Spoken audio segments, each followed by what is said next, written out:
Hey guys, what's up? Okay, let's give a little update. Okay, this tank still kind of looks like trash because I still have an overgrown mass of these Aromatica minis, and I just plugged them into the Juncus Rippins, and the Juncus Rippins is mostly dead now. Like, so I'm just gonna rip all those out. I can't really keep Juncus Rippins alive very well. The Aromatica minis, I don't want to get rid of them. I don't want to toss them, but I have no space for them, and they grow fast.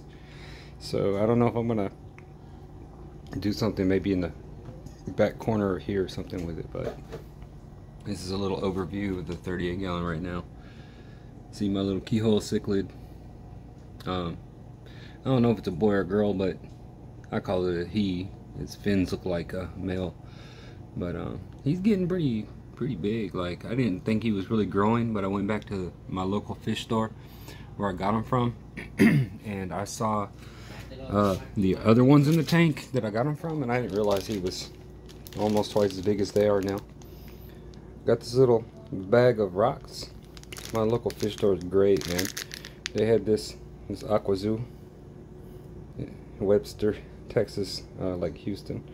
Like $5 for a little bag of these stones to add a little bit alkaline calcium in here, so I can have a little more, because it's real acidic, I guess, with the CO2. CO2 is very low in here, a lot higher in here, but take a little look at this tank.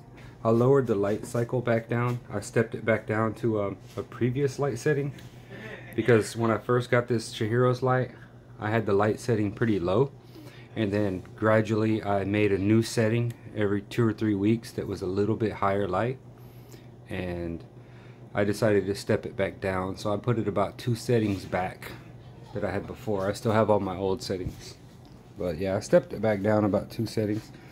So we'll look at the little flower. Let's bring him over here. The little flowers for the aponogeton purple.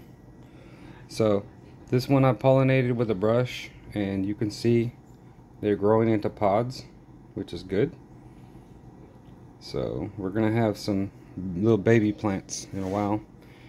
This is a newer flower, so you can see if it, I don't know if it will zoom.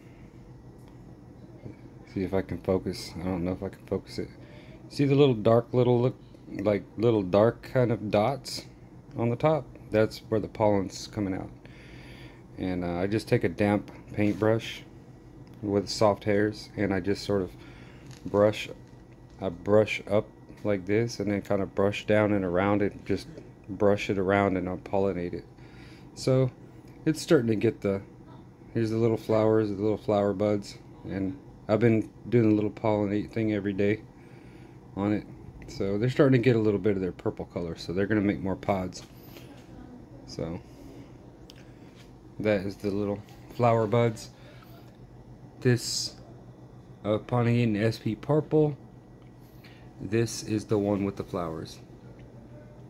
It's a really nice color. It's almost about as dark as this Reuben narrow sword. And got one Reinecke growing real nice and big. I do have one Reinecke variegated behind it that kind of just didn't really grow. The Bacopa variegateds, I moved them over to here. I moved around a couple of plants that grow big, you know. The Florida is doing good. I know this looks real bad on the camera here because the CO2 is just blowing out here, so it looks like, you know, you can't hardly see anything. It looks like static. So these are cryptocorn, what's it called? Perpea? No, it's not Perpea. Oh, I forget the name of it.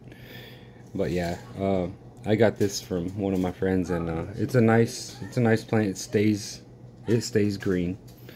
So I like that. It stays green and highlight. Doesn't turn brown. So just run over and just look real quick.